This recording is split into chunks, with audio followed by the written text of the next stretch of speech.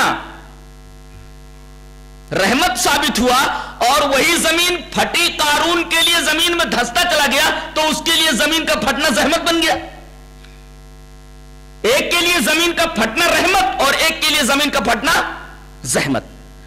تو مال سے دولت سے ڈگری سے عہدہ سے اس سے زندگی کا بننا ضروری نہیں ہے. اس سے زندگی کا بننا انسانی تجربہ ہے. اللہ تبارک و تعالیٰ کا وعدہ نہیں ہے. لیکن اسباب باطنیہ سے ایمان سے اخلاق سے توحید سے اچھے اعمال سے جو اسباب باطنیہ ہیں ان سے زندگی کا بننا یہ لازم ہے. یہ اللہ تبارک و تعالیٰ کا وعدہ ہے کہ کوئی آدمی میرے اوپر ایمان لائے اعمال صالحہ کرے میں اس کی زندگی بناتا ہوں. اس سے زندگی کا بننا اللہ تبارک و تعالیٰ کا وعدہ ہے. پیسے سے دولت سے زندگی کا بننا یہ انسانی تجربہ ہے اللہ کا وعدہ نہیں. لیکن اسباب باطنیہ یعنی ایمان سے اور اعمال صالحہ سے زندگی کا بننا یہ اللہ تبارک و تعالیٰ کا وعدہ ہے.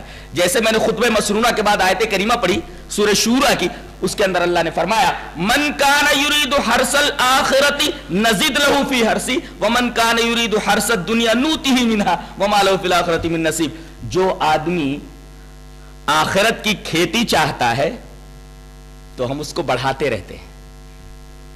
اللہ اکبر, غور کیجئے. جو آخرت کی کھیتی چاہتا ہے ہم بڑھاتے رہتے ہیں. من کان یرید حرث الآخرۃ نزد له فی حرثہ, جو آدمی آخرت کی کھیتی کرتا ہے آخرت کی کھیتی کا ارادہ کرتا ہے تو ہم اس کی کھیتی کے اندر اضافہ کرتے رہتے ہیں. اور ومن کان یرید حرث الدنیا نؤتہ منها, تو جو آدمی دنیا کی کھیتی چاہتا ہے تو ہم اتنا دیتے ہیں جتنا ہم چاہتے ہیں اور آخرت میں اس کا کوئی حصہ نہیں. یہ آیت کریمہ بتا رہی ہے کہ دین بقدر محنت ہے اور دنیا بقدر قسمت ہے. دین کے لیے جتنی محنت کرو گے اتنا اجر تمہیں ملے گا, برابر ملے گا. جتنی محنت کرو گے اتنا اجر ملے گا, جتنی نیکیاں کرو گے اتنا اجر ملے گا, جتنے اعمال کرو گے اچھے اتنے اجر آپ کو ملیں گے, اتنی نیکیاں آپ کو ملیں گی.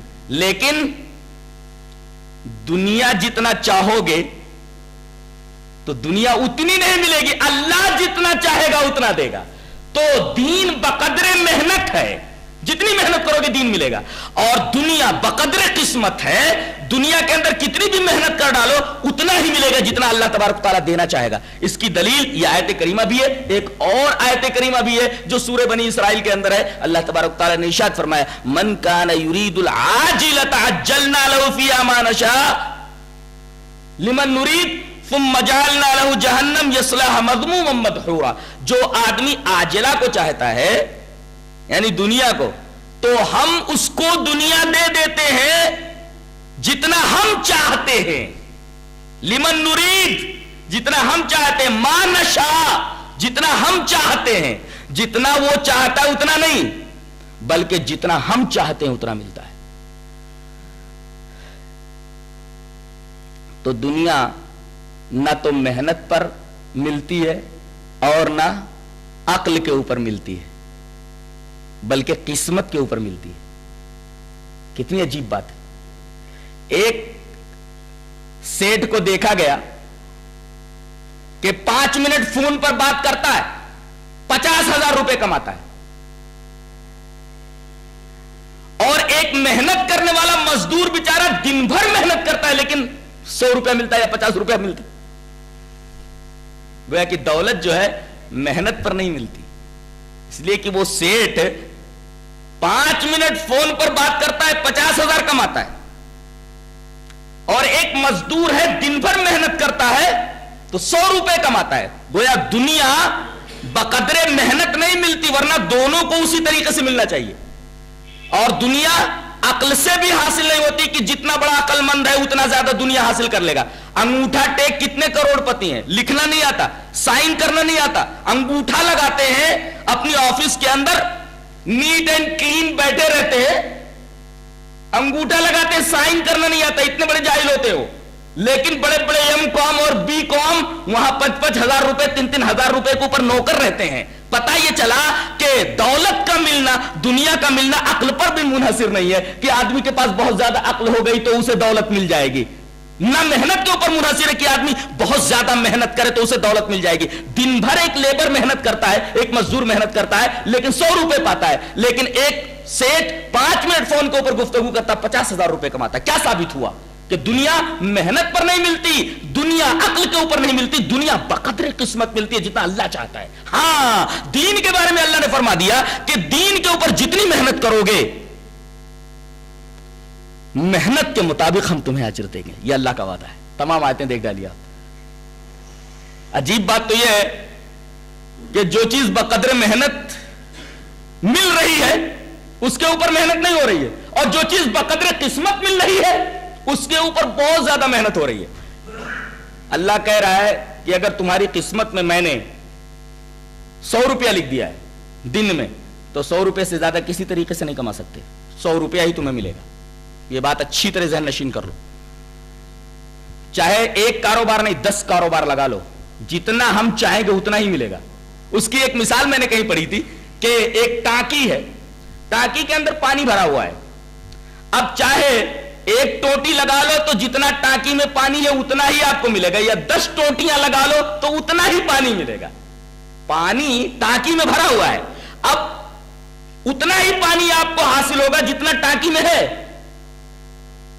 چاہے ایک ٹوٹی لگا لو اتنا ہی پانی ملے گا جو ٹانکی میں ہے، چاہے 10 ٹوٹی لگا لو اتنا ہی ملے گا پانی جتنا کہ ٹانکی میں ہے. ایسے ہی اللہ تعالیٰ نے جتنا قسمت میں رزق لکھ دیا ہے اتنا ہی آپ کو ملنے والا. چاہے ایک کاروبار نہیں 10 کاروبار لگا لو. کتنے لوگ ہیں جو کاروبار لگاتے ہیں، بڑی بڑی کمپنیاں قائم کرتے ہیں لیکن کمپنیاں نہیں چل پاتی، ڈوب جاتے ہیں، اس لیے کہ اللہ تبارک و تعالیٰ نہیں دینا چاہ رہا، قسمت میں نہیں ہے. کمپنیاں کروڑوں روپے خرچ کرنے کے بعد ڈوب جاتی ہیں اور آدمی فٹ پاتھ کے اوپر آ جاتا ہے. یہ واقعات بھی بتاتے ہیں اور قرآن کی آیت کریمہ بتا رہی ہے، اس طریقے کی تمام آیتیں بتاتی ہیں کہ دنیا بقدر قسمت ملتی ہے، محنت نہیں، عقل کے اوپر نہیں.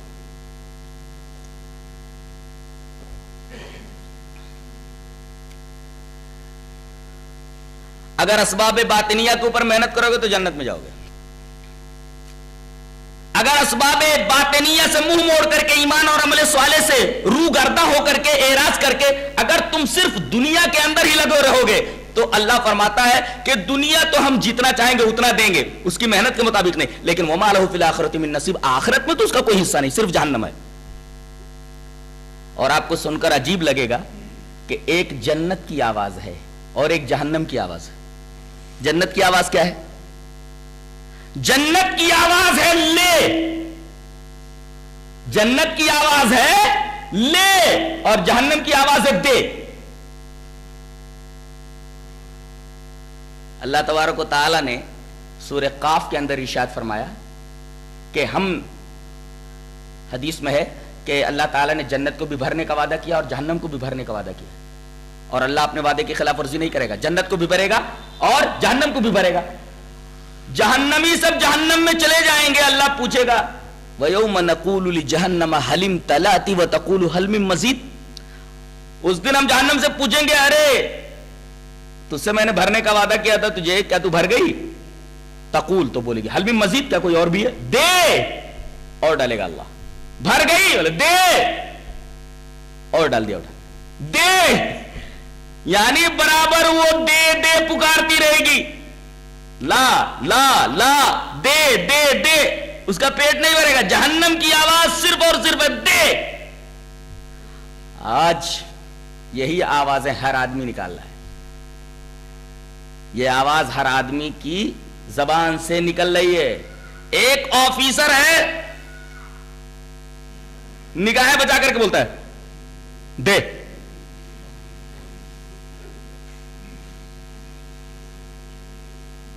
کسی کو بھی دیکھ لو ادھر ادھر دیکھے گا کہتے دے. کوئی یہ نہیں کہتا لے. یہ جہنم کی آواز ہے دے. اس لیے کہ اللہ تعالیٰ فرما رہا ہے کہ جہنم کی آواز ہے دے, اس کا پیٹ نہیں بھرے گا. تو انسان جو دے کو اپنی عادت بنا لے اس کا پیٹ جہنم ہے, کبھی بھرنے والا نہیں ہے. اللہ تعالیٰ جہنم کو بھرنے کے لیے اپنا پیر رکھے گا. پیر رکھنے کے بعد جہنم بھر جائے گی اور جنت بھی نہیں بھرے گی. لیکن جنت کا عالم دوسرا ہے. اللہ تبارک و تعالیٰ وہاں مخلوق کو دوسری پیدا کر کے جنت میں بسا دے گا. اس طرح جنت بھر جائے گی.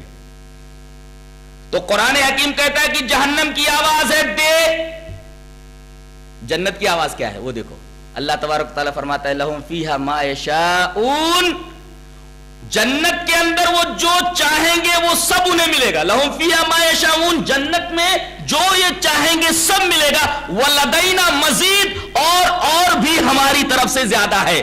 لے اللہ بس کافی ہے. لے بس کافی ہو گیا میرے معبود. لے میرے معبود کیا کروں گا. لے بندہ کہے گا بس, اللہ پاک فرمائے گا لے.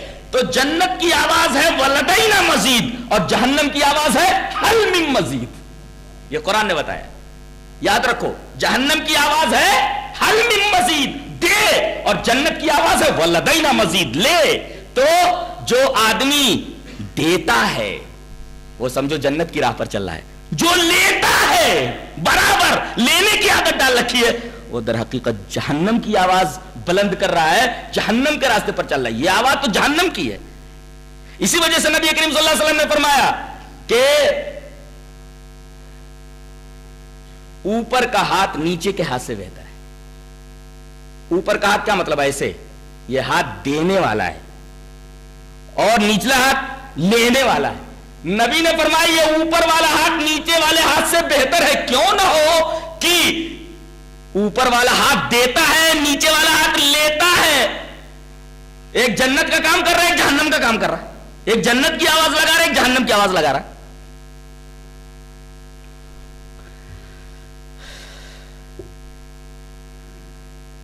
اللہ تبارک و تعالیٰ نے یہ بھی ارشاد فرمایا کہ تمہیں کبھی کبھی دھوکہ ہو جاتا ہے یہ دیکھ کر کے کہ بہت سارے لوگ اللہ کی نافرمانی کرتے ہوئے بہت عیش و آرام سے رہ رہے ہیں. جتنی نافرمانی کر رہے ہیں دنیا اتنی ہی زیادہ انہیں مل رہی ہے. اللہ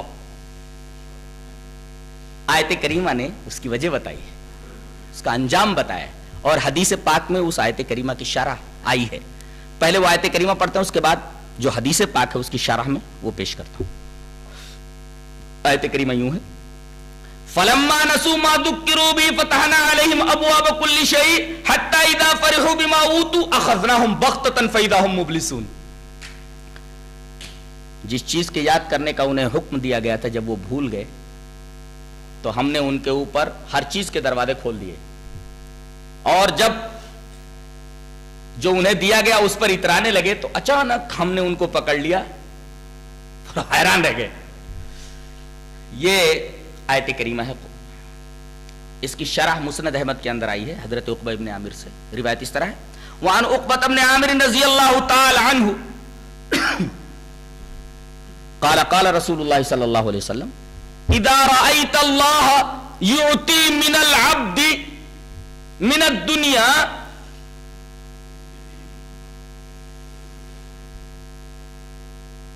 على معاصيه ما يحب فإنما هو استدراج. وتلا رسول الله صلى الله عليه وسلم فلما نسوا ما ذكروا به فتحنا عليهم أبواب كل شيء حتى إذا فرحوا بما أوتوا أخذناهم بغتة فإذا هم مبلسون. رواه احمد في مسنده. حضرت امام احمد بن حنبل اس حدیث پاک کو مسند احمد میں لائے. نبی کریم صلی اللہ علیہ وسلم نے فرمایا, عقبہ ابن عامر کہتے ہیں کہ کسی آدمی کو یہ دیکھو کہ اللہ اسے اس کے گناہوں کے باوجود نواز رہا ہے، گناہ پر گناہ کر رہا ہے اور اللہ اسے دنیا دیتا جا رہا ہے، تو اس کا یہ مطلب نہیں کہ اللہ اسے بہت خوش ہے. فَإِنَّمَا هُوَ اسْتِدْرَاجٌ، یہ ڈھیل ہے، امہال ہے، مہلت ہے. اور پھر آپ نے یہ آیت کریمہ تلاوت کی کہ جس چیز کا یاد کرنے کا انہیں حکم دیا گیا تھا جب وہ بھول گئے تو ہم نے ان کے اوپر ہر چیز کے دروازے کھول دیے. ایک دکان تھی 10 دکان ہو گئی، ایک مکان تھا 10 مکان ہو گیا، اور اسی طریقے سے دولت کی ریل پیل ہو گئی. اچانک ہم ان کو پکڑتے ہیں جب وہ عیش و عشرت میں مشغول ہو جاتے ہیں، یہ سمجھتے کہ اللہ بہت خوش ہے، خوب نواز رہا ہے، اچانک پکڑتے ہیں اور حیران رہ جاتے ہیں.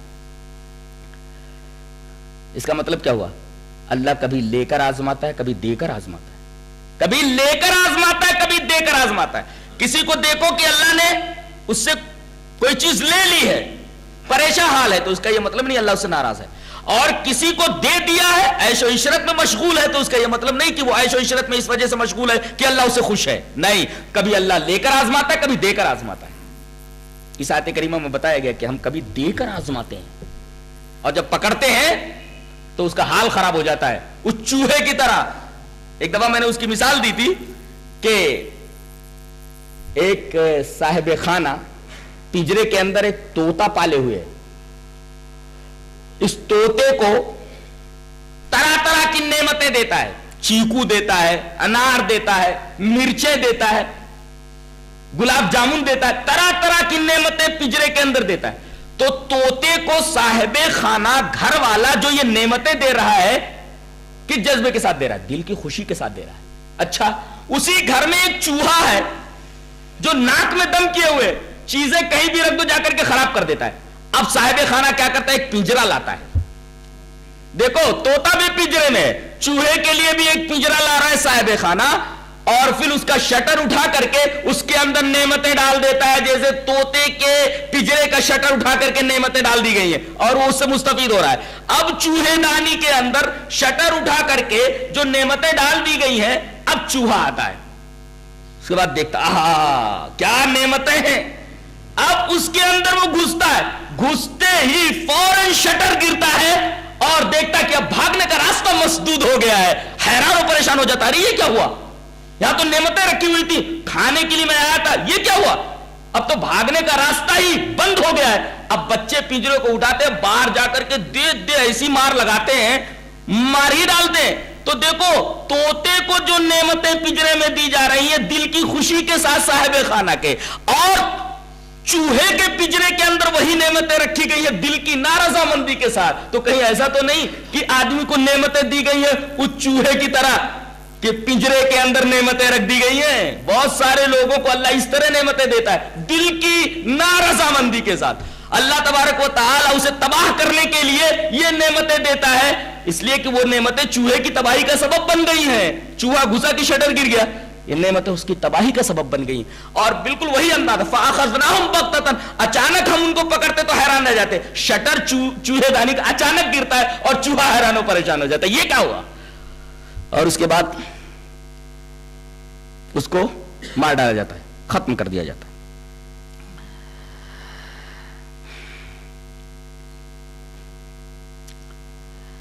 یہ نعمتیں جن کے پیچھے آدمی بے تحاشا حلال و حرام کی تمیز کے بغیر دوڑتا رہتا ہے، نہ دن دیکھتا ہے نہ رات دیکھتا ہے، نہ گرمی دیکھتا ہے نہ برسات دیکھتا ہے، نہ آؤ دیکھتا ہے نہ تاؤ دیکھتا ہے، نہ آگے دیکھتا ہے نہ پیچھے دیکھتا ہے، بس آنکھیں نیچے ہوئے بس دولت کے پیچھے، اسباب ظاہریہ کے پیچھے بھاگتا رہتا ہے، دوڑتا رہتا ہے. اللہ فرما رہا ہے دنیا کی جتنی بھی نعمتیں ان میں 3 خرابیاں ہیں. جن نعمتوں کے پیچھے تم دوڑ رہے ہو، بھاگ رہے ہو، رات دن ایک کیے ہوئے ہو، ارے میرے بندو، اللہ فرما رہا ہے میرے بندو، دنیا کی ہر نعمت کے اندر 3 خرابیاں. ایک خرابی ہو تو چلنے والی ہو، 3 خرابیاں ہیں. کائے کو مگز ماری کر رہا ہے؟ پہلی خرابی یہ ہے کہ کوالٹی صحیح نہیں ہے، دوسری خرابی ہے کہ کوانٹیٹی صحیح نہیں ہے، تیسری خرابی ہے کہ ہمیشہ تیرے ساتھ رہنے والی نہیں ہے. کائے کو اس کے پیچھے اپنا وقت برباد کر رہا ہے؟ دنیا میں آدمی کتنا بھی کما لے، کتنی بھی دولت اسے مل جائے، تمنا اور کی باقی رہتی ہے. حل من مزید کا جو جذبہ ہے وہ باقی رہتا ہے.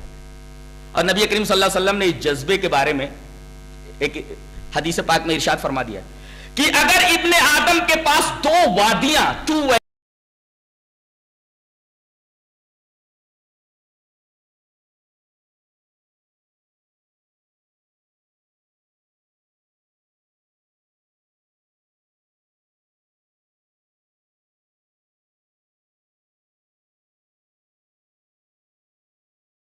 کریم صلی اللہ علیہ وسلم نے اس جذبے کے بارے میں ایک حدیث پاک میں ارشاد فرما دیا کہ اگر ابن آدم کے پاس دو وادیاں ٹو ویلیز آف گولڈ دو وادیاں سونے کی مل جائے تو لبتغى ثالثا تو تمنا کرے گا کہ تیسری وادی بھی سونے کی مل جائے.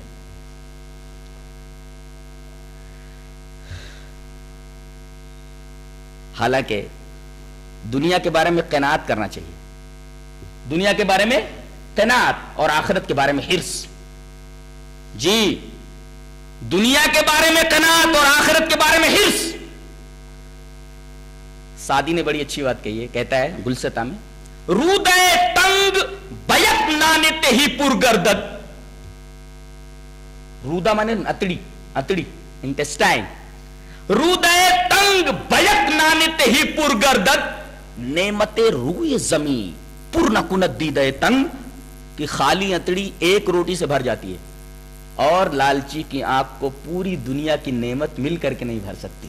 لہذا دنیا کے بارے میں قناعت اختیار کرو. دنیا کی ہر نعمت کے اندر تین تین خرابیاں ہیں. کتنے بھی بڑے آدمی ہو جاؤ ساری چیزیں تمہاری تمنا کے مطابق نہیں مل سکتی. ایک آرزو پوری نہیں ہوئی کہ دوسری آرزو سر اٹھائے کھڑی رہتی ہے. ایک تمنا پوری نہیں ہوئی کہ دوسری تمنا سر اٹھائے کھڑی رہتی ہے. غالب نے بالکل صحیح کہا ہے, کہتا ہے ہزاروں خواہشیں ایسی کہ ہر خواہش پہ دم نکلے. ایک بیوی ہے دوسری بیوی ہو جائے, دوسری آگے سے تیسری بھی ہو جائے, تیسری آگے چاہے تو چوتھی ہو جائے. ہاں دیکھ رہے ہیں, بیٹے کی شادی ہو جائے, ہاں ہو گئی. لڑکی کی شادی بھی ہو جانی چاہیے, اچھا ٹھیک ہے. اب لڑکے کے بچے پیدا ہو گئے تو اب پوتے کی شادی ہو جانی چاہیے. بچے کو ڈگری مل گئی, کوئی پوسٹ ملنا چاہیے. بڑا ہو گیا ہے, کوئی دکان وکان کرنی چاہیے, اس کو کوئی ذریعہ آمدنی ہونی چاہیے. اللہ اکبر. تمناؤں کا ایک لمبا سلسلہ ہے, یہ سلسلہ کبھی ختم نہیں ہوتا. آ گیا تھا کتنا پیارا بچہ ہے, اسے چھوڑ دو, مت قتل کرو. لا تقتلوه عسى ان ينفعنا او نتخذه ولدا. ارے اسے قتل مت کرو, کتنا پیارا بچہ ہے, شاید یہ ہمارے لیے نفع بخشو یا ہم اسے اپنا بیٹا بنا لیں. اللہ اکبر. کہتا تھا انا ربکم الاعلی. بیوی کو ایک بیٹا دینے پر قادر نہیں تھا. یہ اس بات کی دلیل ہے کہ اس کا بھی ایک رب ہے, اس کا بھی ایک رب ہے. یعنی اللہ تبارک و تعالی جو بیٹا دیتا ہے اور بیٹی دیتا ہے, اور جسے چاہتا ہے بیٹا بیٹی دونوں نہیں دیتا, عقیم بنا دیتا ہے, باج بنا دیتا ہے, محروم رکھتا ہے اولاد سے. یہ سب دینا اللہ تبارک و تعالی کی قدرت میں ہے. کوئی بھی چیز ملتی ہے تھوڑی مقدار میں ملتی ہے, زیادہ مقدار میں نہیں ملتی. اور جو تھوڑی مقدار میں ملتی ہے اس کی کوالٹی صحیح نہیں ہوتی. ایک تو کوانٹیٹی صحیح نہیں ہے, ملتا ہے تو تھوڑا ملتا ہے, اور جو تھوڑا ملا اس کی کوالٹی صحیح نہیں. مثلا جوانی ملی, کتنے اچھے ایام ہوتے, بڑے حسین ایام ہوتے ہیں جوانی کے, لیکن کچھ دنوں کے بعد بال سفید ہو جاتے ہیں اور اس کے بعد کھاٹ پر بیٹا کھانستا رہتا ہے. نعمت ہاتھ سے نکل گئی. ملی نعمت تو کوانٹیٹی صحیح نہیں, اور کوانٹیٹی جو تھوڑی بہت ملی تھی اس کی کوالٹی صحیح نہیں ہے. اور اس کے باوجود جو کچھ الٹا پلٹا ملا وہ ہمیشہ رہنے والا نہیں. اللہ فرما رہا ہے ہماری جنت کے اندر آؤ, کوالٹی بھی دیتے ہیں, کوانٹیٹی بھی دیتے ہیں, اور ابدیت بھی دیتے ہیں, تینوں چیزیں دیتے ہیں. دنیا کی ہر نعمت کے اندر یہ تین تین خرابیاں. اللہ فرما رہا ہے سورہ محمد کے اندر ارشاد فرماتا ہے مثل الجنت التي وعد المتقون فيها انهار من ماء غير آسن وانهار من لبن لم يتغير طعمه وانهار من خمر لذة للشاربين وانهار من عسل مصفى. اللہ اکبر. اس جنت کی مثال جسے دینے کا اللہ تبارک تعالی نے متقیوں سے وعدہ فرمایا ہے, اس کے اندر پانی کی نہریں ہیں. تم ایک ٹانکی پانی کے لیے ترستے ہو, آؤ ہماری جنت کے اندر پانی کی نہر نہیں, انہار, پانی کی نہریں ہیں. یہ ہے کوانٹٹی. ایک ٹانکی پانی کو ترستے ہو تم, آؤ ہماری جنت کے اندر ہم تمہیں نہریں دیتے ہیں پانی کی. فیہا انہار من معین, پانی کی نہریں. یہ تو ہوا کوانٹٹی, نہریں. اللہ اکبر. اور کوالٹی کیا ہے؟ غیر آسن. ایک ٹانکی پانی رکھ کر کے بند کر کے رکھ دو, 2 مہینے کے بعد دیکھو اس میں کیڑے کتنے پڑ جاتے ہیں, پیو تو بیمار ہو جاؤ گے. اللہ فرما رہا ہے نہریں دیں گے ہم, یہ کوانٹٹی ہے. اور غیر آسن, یہ پانی کبھی خراب نہیں ہوگا, کبھی سڑے گا نہیں. یہ کوالٹی ہے ہماری. کوانٹٹی بھی دے رہے ہیں اور کوالٹی بھی دے رہے ہیں. اللہ فرما رہا ہے تم 1 گلاس پیور دودھ کے لیے, 1 لیٹر پیور دودھ کے لیے ترستے ہو. آؤ وانہار من لبن, دودھ کی نہر نہیں, دودھ کی نہریں. اللہ اکبر. پیو جتنا جی چاہے, پیو اور مست رہو, بہت باڈی بناؤ. پیو نہریں. کائے کے لیے نہریں؟ پینے کے لیے, تو دکھانے کے لیے تھوڑی ہے. خوب پیو. کلو وشربو ہنیا مریا, اس کی تعبیر میں نے اس طرح کی ہے. خوب کھاؤ, خوب پیو, جم کر کے کھاؤ پیو. دودھ کی نہریں. اچھا یہ تو کوانٹٹی ہے, نہر نہیں, نہریں. ترستے ہو 1 لیٹر پیور دودھ کے لیے, یہاں نہریں. اور کوالٹی ہم کیا دے رہے؟ لم یتغیر طعمہ, کبھی اس کا ذائقہ خراب نہیں ہوگا. 1 لیٹر دودھ کو 10 دن رکھ لو, اس کے بعد پیو, دیکھو کیا ہوتا ہے. تو پاس نہیں لا سکتے منہ کے, ایسی بدبو اٹھے گی. اللہ فرما رہا ہے یہاں دودھ کی نہریں ہیں, لیکن کوالٹی ایسی ہے کہ لم یتغیر طعمہ, اس کا ذائقہ کبھی خراب نہیں ہوگا. اور تم 1 بوتل شراب کو ترستے ہو. شراب یہاں حرام ہے, وہاں ملے گی, لیکن یہاں کی شراب میں وہاں کی شراب میں فرق ہے. جگر نے بڑی عجیب بات کہی ہے, کہتا ہے کہ یہ جناب شیخ کا فلسفہ کچھ عجب ہے سارے جہان سے. بعد میں بیچارے ایمان لے آئے تھے, سنا ہے, شرابی تھے جگر صاحب مراد آبادی. کہتے ہیں یہ جناب شیخ کا فلسفہ کچھ عجب ہے سارے جہان سے, جو وہاں پیو تو حلال ہے, جو یہاں پیو تو حرام ہے. یہ جناب شیخ کا فلسفہ کچھ عجب ہے سارے جہان سے, جو وہاں پیو تو حلال ہے, جو یہاں پیو تو حرام ہے. شراب وہاں بھی ملے گی, شراب یہاں بھی ہے, لیکن یہاں پیو تو حرام ہے, وہاں پیو تو اللہ فرما رہا ہے حلال ہے. جناب شیخ کا یہ فلسفہ سمجھ میں نہیں آیا, بولتا ہے ارے بھائی فلسفہ کیوں سمجھ میں آئے تمہارے, تم نے تو قرآن پڑھا نہیں. دنیا کی شراب میں اور آخرت کی شراب میں فرق ہے, اس لیے کہ یہاں کی شراب میں سر درد ہوتا ہے, وہاں کی شراب میں لا یصدعون عنہا, سر درد سرگرانی نہیں ہوگی. اور یہاں جب پیتے ہو تو تھوڑی دیر منہ بناتے ہو, پینے والا ہی جانے کیسا کیسا منہ بناتا ہے, کڑوی لگتی ہوگی نہیں, تبھی تو منہ بناتا ہے. تو پہلے تو منہ بناتا ہے, کہتے ہیں منہ بناتا ہے اس وجہ سے کہ کڑوی لگتی ہے, تو کائے کو پیتا ہے. میں نے پوچھا کائے کو پیتا ہے؟ مرنے کے لیے پیتا ہے, منہ بناتا ہے اور کڑوا کڑوا لگتا ہے. بولتے نہیں, پینے کے بعد جو سرور آتا ہے, ارے اس میں بہت مزہ ہوتا ہے. اس وجہ سے اس کڑواہٹ کو تھوڑا سا اس سرور کی خاطر جو بعد میں چڑھتا ہے گوارا کر لیا جاتا ہے. اللہ فرما رہا ہے ہماری جنت کی جو شراب ہے اس کی کوالٹی دیکھو, اس کی کوانٹٹی دیکھو. وانہار من خمر, 1 بوتل وسکی کے لیے ترستے ہو تم. شراب کی نہریں ہیں, نہر نہیں, نہریں. نہر کی جمع ہے, نہر کا پلیورل ہے.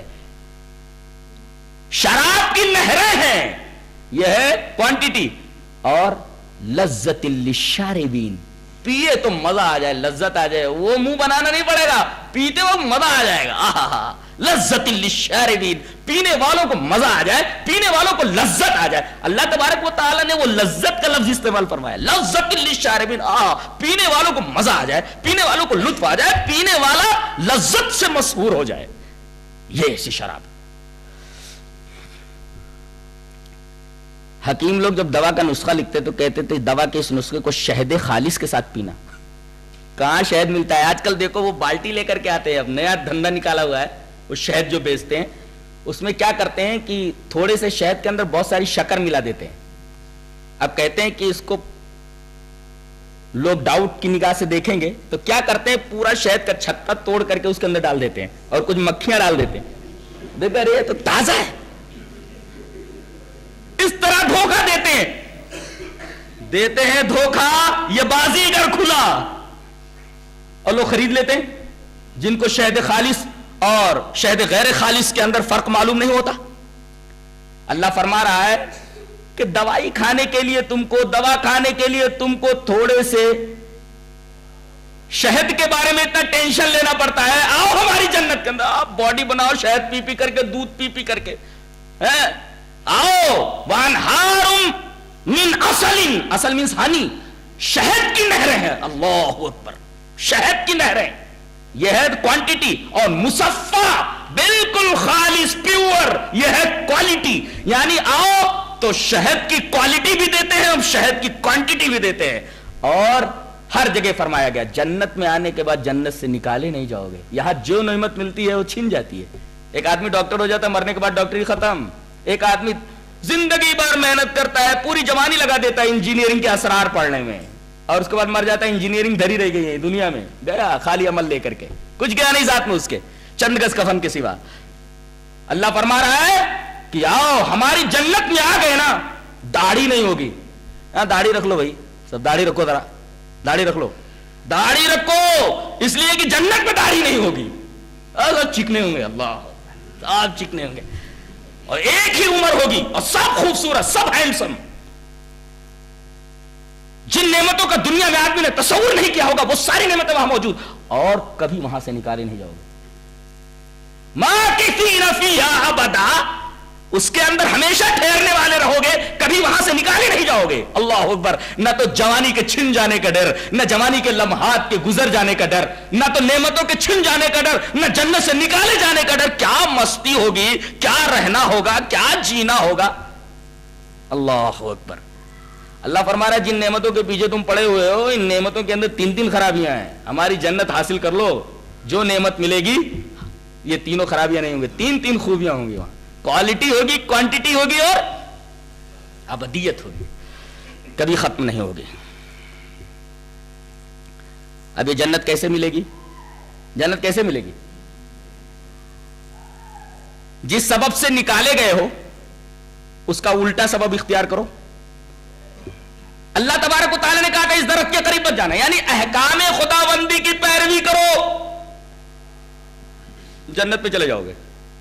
احکام خداوندی کی خلاف ورزی کرو گے, جنت میں کبھی نہیں جاؤ گے. گویا جنت میں دخول کا سبب عمل صالح ہے. اللہ تبارک و تعالی نے جنت میں دخول کو, جزا کو عمل صالح کا سبب بنایا. جزا یہ مسبب ہے اور عمل صالح سبب ہے. اس سبب سے تم جنت میں جاؤ گے. جزاء بما كانوا يعملون, جنت بدلہ ہے ان لوگوں کے لیے جو اچھے عمل کرتے. اچھا عمل سبب ہے اور جزا جنت یہ مسبب ہے. سبب وجود میں نہیں آئے گا, مسبب وجود میں نہیں آ سکتا. اللہ تبارک و تعالی ہمیں اچھی سمجھ اور اچھے عمل کی توفیق عطا فرمائے. وآخر دعوانا الحمدللہ رب العالمین.